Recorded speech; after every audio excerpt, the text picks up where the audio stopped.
तो very very good evenings to all my dear students. उम्मीद करता हूं कि आप बहुत अच्छे होंगे, अपनी तैयारी को कंटिन्यू कर रहे होंगे। अगर आप बीपीएससी की नौकरी करना चाहते हैं जो कि एक प्रतिष्ठित नौकरी है, जेएसएससी में जाना चाहते हो, रेलवे की तैयारी कर रहे हो और आपको पता है डियर कि जनरल साइंस की इम्पोर्टेंट कितनी ज़्यादा है इन तमाम एग्जामिनेशनों में, तो looking to all the important of this examinations we are going to start a continue session और already started, not going to start, already started, जिसमें कि मैंने 8 सीरीज दे रखा है। 8 क्लासेस हो चुकी है, 8 क्लासेस ऑलरेडी कंप्लीटेड। तो आप 80 क्वेश्चंस ऑलरेडी पढ़ चुके होंगे। जिन लोगों ने नहीं देखा है अभी भी देख ले, हमारे डिस्क्रिप्शन बॉक्स में सारे लिंक्स मौजूद हैं। आप सारे क्लासेस को देखो, तमाम इंपॉर्टेंट क्वेश्चन आपके माइंड में होंगे फुल डिस्क्रिप्शन के साथ। ये जो हमारी कॉन्सेप्ट है इजी टू क्रैक, उस प्रोसेस के तहत ये 9 सीरीज चल रही डियर। अगर आप बीपीएससी में बैठोगे 67, मैं आपको बताता हूँ इस सीरीज से आपको काफी बेनिफिट होने वाला है। प्लस 30 मार्क्स को आप जरूर लेके आएंगे साइंस एंड टेक्नोलॉजी के सेक्शन में। हु आई एम, आप मेरे बारे में भी जान लो। Myself Ajit Mehta sir, काफ़ी लोग मुझे जानते हैं, लॉन्ग एक्सपीरियंस है हमारा टीचिंग्स का।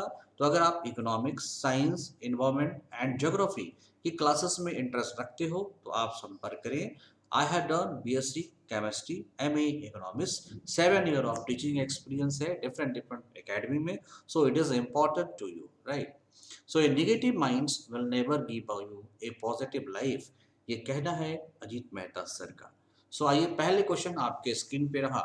इन which among the following categories the nepenthes khasiana या फिर Indian pitcher plants can be place, निम्नलिखित में से किस श्रेणी में नेफेंथिस खासियाना या इंडियन पिचर प्लांट्स रखा जाता है, या इनकी कैटेगरीज क्या है? तो याद रखना डियर, ये पिचर प्लांट्स है। तो ये किस तरह के कैटेगरी में रखे जाते हैं? क्या ये सेप्रोफाइट्स हैं, सड़े गले खाने को खाते हैं, या फिर ये जीरोफाइट्स है, या फिर आपको बताने हैं ये इंसेक्टिवोरस है, कीड़े मकोड़े को खाते हैं, या फिर ये क्या है, हेलोफाइट्स है डियर। तो सेप्रोफाइट्स है, जीरोफाइट्स है, इंसेक्टिवोरस है, या फिर ये हेलोफाइट्स है। आपको बताना है कि पिक्चर प्लांट्स जो होते हैं वो किस कैटेगरी के होते हैं। तो ये है डियर इंसेक्टिवोरस। आप देख सकते हो इंसेक्टिवोरस की अगर बात करोगे तो ये insectivore is a carnivorous plant. Carnivorous plant का मतलब क्या होता है डियर?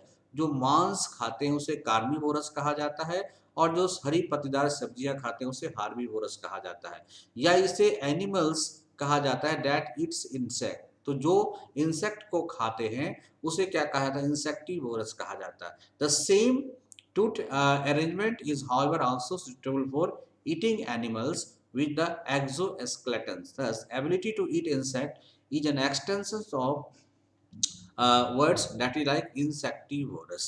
अब देखो कि जो इंसेक्टिवोरस प्लांट्स होते हैं वो डिफरेंट डिफरेंट स्पेसीज के इंसेक्टिवोरस प्लांट्स होते हैं। जैसे ऑप्सम, ऑप्सम भी जो प्लांट्स है वो भी क्या है, आप देख सकते हो इंसेक्टिवोरस है। फ्रॉक्स इंसेक्टिवोरस है, लिजार्ड्स इंसेक्टिवोरस है, नाइटेंगल्स ये एनिमल्स है जो भी इंसेक्टिवोरस है, स्वेलो इकेडेंस इंसेक्टिवोरस है। उसी तरह से आप देखोगे जो पिक्चर प्लांट है जो आपकी फिगर आपको दी गई है, ये भी क्या है आपका इंसेक्टिवोरस है, मतलब ये कीड़े मकोड़े खाते हैं। तो आंसर होगा डियर इंसेक्टिवोरस। आइए नेक्स्ट क्वेश्चन पे आते हैं। In which of the following light produce image focus in front of the retina, आपको बताने हैं कि किस कैटेगरी में जो आपकी जो इमेज बनती है वो रेटिना के सामने बनती है। डियर आपको पता होगा कि जो आप लाइट देखते हो, आप किसी वस्तु को देखते हो तो रिफ्लेक्टेड इमेज को देख लेते हो। अगर रेटिना के सामने इमेज बनेगी तो क्या हो सकता है, और रेटिना के पीछे इमेज बनेगी तो क्या हो सकता है। इन सारे चीजों को लेकर ये टर्म रिलीज किया गया है जिनका संबंध है आई के डिजीज से है, आई में मौजूद लेंस की डिजीज से है, या आपकी इमेज फॉर्मेशन से है। तो बायोपिया एक डिजीज है जिसको कहते हैं बायोपिया, दूसरा है मायोपिया, तीसरा है हाइपोपिया, और चौथा है हाइपर ट्रोपिया। तो आपको बताना है डियर इन किन बीमारियों में आपकी जो इमेज है रेटिना के सामने बनती है, इन फ्रंट ऑफ रेटिना बनती है। आंसर होगा dear myopia. Okay, so myopia is also known as near sightedness. Myopia में क्या होता है, आपको नियर साइटनेस होता है and short sightedness in the eye disorder where light focus in front of instead of on the retina. This causes distant object to be appear bluntly while close object appear normally. तो जो नज़दीक की चीज़ें होती हैं वो आपको स्पष्ट दिखती है, लेकिन दूर की दृष्टि नहीं दिख पाती है, जिसे हम लोग मायोपिया कहते हैं। और इस मायोपिया में देखना कि रेटिना के सामने देखो यार, ये इमेज फॉर्मेशन हो रहा है, रेटिना के सामने ही इमेज बन जाता है। तो आप एग्जामिनेशन में आपको देगा नियर साइटनेस या फिर देगा मायोपिया। इन दोनों ही कंडीशन में इमेज जो है आपको रेटिना के पहले ही बन जाता है, जिसके कारण आप दूर की वस्तु को नहीं देख पाते हो। इसे हम लोग मायोपिया कहते हैं। और हाइपर मायोपिया में डियर, ये जो इमेज है रेटिना के बाद बनता है, जिससे आप नजदीक की वस्तु नहीं देख पाते हो, इसलिए मायोपिया को नियर साइटनेस कहा जाता है। What fraction of human blood is plasma? मनुष्य के प्लाज्मा के अंदर या मनुष्य के ब्लड के अंदर प्लाज्मा कितने होते हैं? आपको पता होगा डियर, ब्लड क्या है? एक कनेक्टिव टिश्यूज है। ब्लड क्या है डियर? तो एक कनेक्टिव टिश्यूज है। इस कनेक्टिव टिश्यूज में क्या होते हैं? वाटर होते हैं, और वाटर के साथ साथ क्या होते हैं डियर? तो प्लाज्मा भी देखने को मिल जाता है। ओके, तो सॉलिड जो पार्ट होते हैं, दिस सॉलिड पार्ट को हम लोग क्या कहते हैं? प्लाज्मा कहते हैं। When separated from the rest of the blood, plasma is light yellow liquid. Plasma carries water, salt and enzyme. अगर ब्लड को आप सेपरेट करते हो तो उसके अंदर जो वाटर है, उसके अंदर जो सॉल्ट है, उसके अंदर जो एंजाइम है, वो सारे के सारे क्या कहलाते हैं? प्लाज्मा कहलाते हैं। तो अगर ब्लड से आप ब्लड से सारे पार्ट को हटा दो, जो बच जाते हैं वो क्या है? प्लाज्मा होता है, जो कि आप प्रश्नली में देख पा रहे हो। ओके, तो कितने परसेंटेज ब्लड प्लाज्मा आपके शरीर में पाए जाते हैं? तो आंसर क्या होगा dear? 45%। Answer is your 45%। Now which of the following plants grows hormone? यह कौन से प्लांट के ग्रोथ हार्मोन है? Was recognised by Japanese scientist, जिसे जापानीज साइंटिस्ट के द्वारा रिकॉग्नाइज किया गया था। निम्नलिखित में से किस पौधे के विकास हार्मोन को जापानी वैज्ञानिकों ने मान्यता दी थी? ऑक्सिन, जिबरलिंस, एस्पेक्सिक एसिड्स या साइटोकाइनिन? आपको बताने हैं इन तमाम हार्मोनों में से किसे जापान के वैज्ञानिकों ने ढूंढ निकाला था? आंसर होगा जिबरलिंस। आप देख सकते हो कि प्लांट हार्मोन क्या है। So plant hormone are a chemical compounds present in the very low concentration in plant. तो पौधे में इसकी मात्रा काफी कम होती है। They are derivatives of indole. ये सारे क्या होते हैं? डेरिवेटिव्स होते हैं किसके? इंडोल के, जिसको हम लोग कहते हैं ऑक्सीन्स। एंड टर्पीन्स ये क्या होते हैं? जिबरलिंस। एडेनिन ये क्या होते हैं? साइटोकाइनिन। और कैरोटिनॉइड्स इस क्या होते हैं? Acids. And gases that is ethylene. तो यहाँ से दो तीन बातें निकल के सामने आती है। ये जो प्लांट हार्मोन है ये दो तरह के होते हैं। एक ग्रोथ को प्रमोट करते हैं, दूसरा क्या होता है? ग्रोथ को इनहिबिट करते हैं। देखो डियर, मान लो आप प्लांट में सिर्फ ऑक्सीजन दोगे, तो ऑक्सीजन क्या है? एपिकल मेरिस्टेमेटिक में काम करता है, तो प्लांट सीधा का सीधा लंबा हो जाएगा, उनके ब्रांच नहीं निकल पाएंगे। ओके, तो ब्रांच को निकलने के लिए ग्रोथ प्लस इनहिबिटर भी चाहिए, या आप कह सकते हो ग्रोथ को एक्टिवेटर भी कह सकते हो।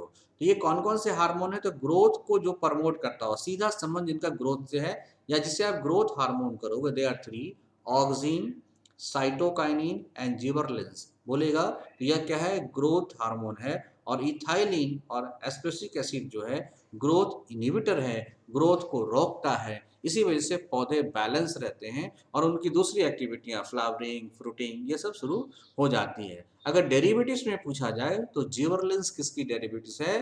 तो टर्पिनिस की डेरिवेटिव्स है। और ऑक्सिन किसकी है? इंडोल की है। तो ये काफी इंपॉर्टेंट स्लाइड है डियर, ये आपको लिख लेना, यहाँ से एक क्वेश्चन कंफर्म होता है। नाउ नेक्स्ट फिफ्थ क्वेश्चन पे आते हैं। Which of the following cases amount to be some work done in the term of physics? किस कंडीशन में आपको यह लगता है कि कुछ काम हुआ है? A man pushing a wall but failing to move it. अगर कोई व्यक्ति जो है, एक वॉल है, इस वॉल को धक्का तो दे रहा है लेकिन इस वॉल में मूवमेंट नहीं आ रहा है, तो क्या वर्क होगा?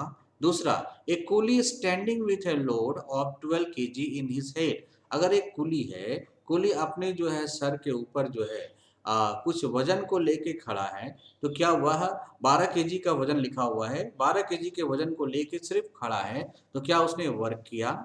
ए body climbing up staircase, अगर जो स्टेयर केस में एक बॉडी क्या है वो टंगा हुआ है।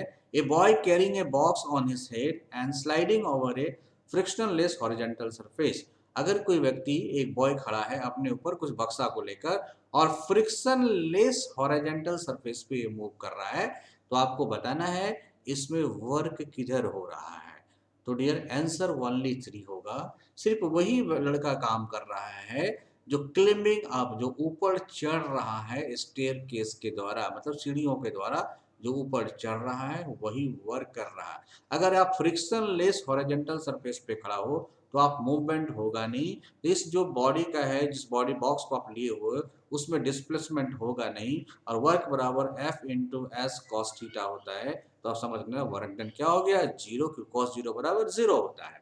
अगर आप मैन पुशिंग वॉल, अगर वॉल को पुश कर रहा है लेकिन उसमें कोई मूवमेंट नहीं आ रहा है तो डिस्प्लेसमेंट जीरो है, तो पूरा का पूरा टर्म ही जीरो हो जाएगा डियर। इसलिए only 3, a boy climbing up a staircase is the person या the boy who is doing work, या उनका जो एफर्ट है उसे वर्क माना जाएगा। Okay, with reference to a human body, अगर ह्यूमन बॉडी की रेफरेंस की बात करो तो हेम्बर्ग्स फेनोमेना का संबंध किससे है? मानव शरीर के संदर्भ में हेम्बर्ग्स की घटना का संबंध किससे है? क्या यह डाइजेस्टिव सिस्टम से संबंध है, क्या यह रेस्पिरेटरी सिस्टम से संबंध है, क्या इंडोक्राइन से सिस्टम है, या तो नर्वस सिस्टम से संबंध है?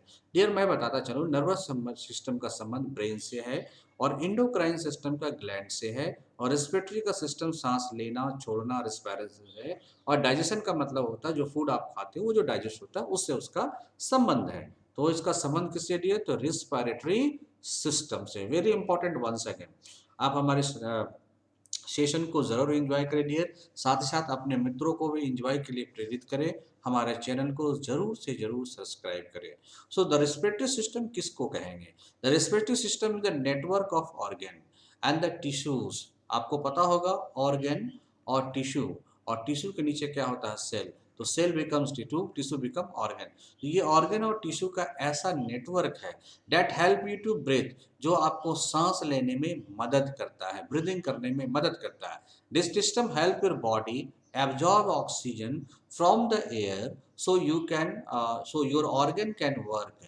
आप क्या है ऑक्सीजन को सराउंडिंग से ले पाओ ताकि आपके शरीर में जितने ऑर्गन हैं वो वर्क कर पाएं। It also clean waste gases, और आपके शरीर में जो गैसेस होते हैं वेस्ट उसको क्लीन करते हैं, such as carbon dioxide from your blood. So common problem including allergies, diseases और इन्फेक्शन जो होता है वो इसको क्या करता है? दूर कर देता है रेस्पिरेटरी सिस्टम के द्वारा। आप देख सकते हो दिया।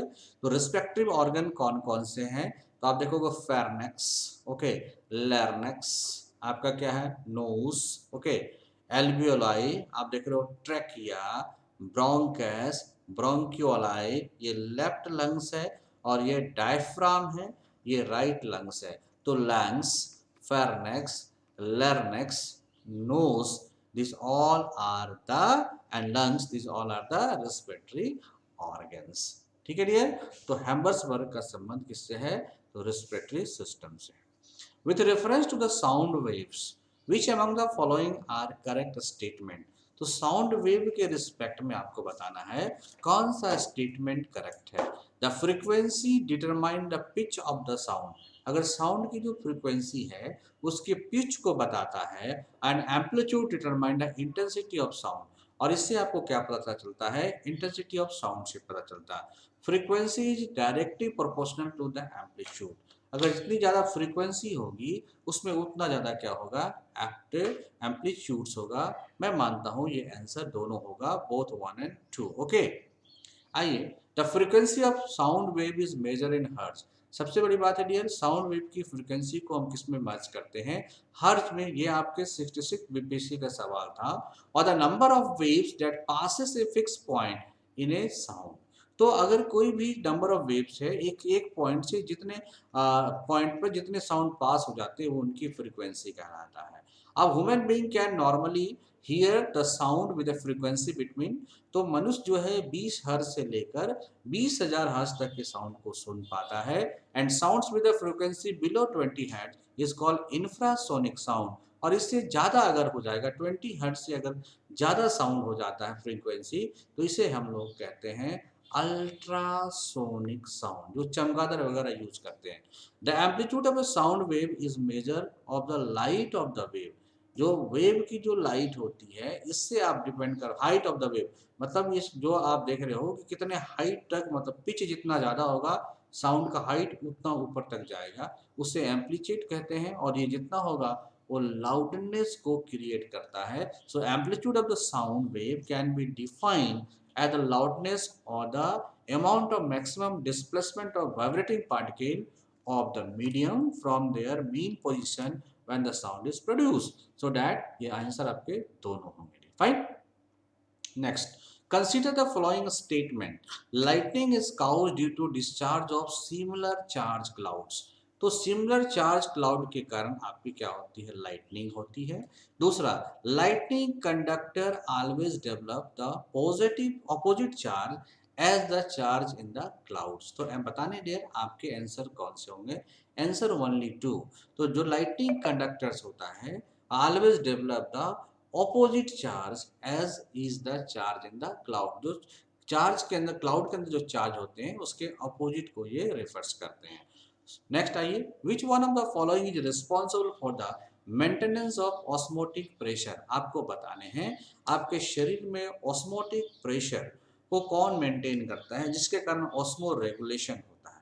आपको पता होगा कि सेल की जो प्लाज्मा मेम्ब्रेन है इसमें कुछ पोर होते हैं, उस पोर को कहा जाता है सेमी परमेबल, सेमी परमिएबल, और इसी सेमी परमेबल सेल के थ्रू जो होता है, पोर के थ्रू क्या होता है, ऑस्मोसिस की घटना होती है। डियर आपने देखा होगा कैंट आरओ जो आप घर में लगाते हो उसमें रिवर्स ऑस्मोसिस की घटना होती है। तो आपको बताना है कि कौन जो है ऑस्मोसिस की घटना को मेंटेन करता है, तो ये आंसर होगा आपका एल्बुमिन, और एल्बुमिन एक तरह का प्रोटीन है डियर।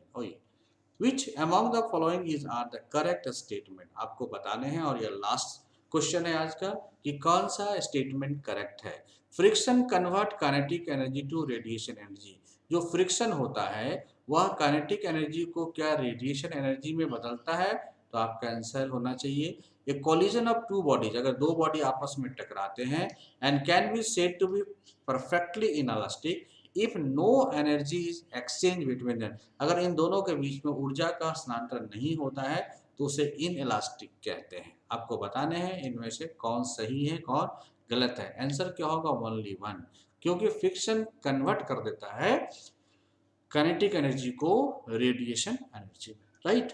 सो ये रहे डियर आज के सारे 10 सवाल, और उम्मीद करता हूँ कि आप भी इससे काफ़ी लाभ गेन कर रहे होंगे, बेनिफिट को गेन कर रहे होंगे। आने वाले समय में हम इस तरह के नए नए क्वेश्चंस को और भी मैं आपको दूंगा, और डियर एक दिन के बाद जस्ट कल और ये परसों आपको फिर से सेशन मिल जाएगी, और उस सेशन में आप देख पाओगे फिर से 10th क्लास की सीरीज होगी, और उसमें 10 क्वेश्चन, इस तरह से हमारे 100 क्वेश्चन डियर ओवर होंगे, और मैं 1000 की सीरीज चला रहा हूँ, तो आगे भी आपको क्वेश्चंस मिलते रहेंगे। Okay, very soon Ajit Mehta sir is going to start economics classes, economics online के नाम से क्लासेस शुरू होगी। इसमें Indian economic service, UPSC, BPSC, JPSC and other competitive examination के जितने भी पीसीएस एग्जामिनेशंस हैं उनके इकोनॉमिक्स कंसर्न को हम लोग देखेंगे। सो एमिनेंट ट्यूटोरियल को आप सब्सक्राइब कर लें, ताकि आप अगर मोबाइल से देखना चाहते हैं तो मोबाइल से देखें, अगर आप देखना चाहते हो टैब पे तो एमिनेंट ट्यूटोरियल को सब्सक्राइब करें, लैपी पे तो एमिनेंट ट्यूटोरियल को सब्सक्राइब करें। आप कांटेक्ट कर सकते हो फॉर नेशनल करंट अफेयर्स, या फिर आप फॉर पेड कोर्स के लिए कांटेक्ट कर सकते हो इस नंबर पर, अगर आप यूपीएससी, बीपीएससी, जेपीएससी की तैयारी कर रहे हो। और हमारा एड्रेस है eminenttutorial@gmail.com। You can subscribe our channel, और बेल आइकन को आप दबा के रखिएगा ताकि आपको नोटिफिकेशन मिलता रहे। So if you are preparing for UPSC, BPSC, RBI, SBI, PO, so run for me for your coming economics classes. Contact with me 7004043326। Thank you. अगर आप इसके बाद भी कुछ कहना चाहते हैं So any question, you can contact me at Instagram पे @Ajit Mehta or mnntutorial@gmail.com. It's my that is way email ID. You can give your message over here, and Telegram MNN Tutorial 70040043326. Thank you. We will meet very soon with the 10 series of important MCQs of sciences. Thank you.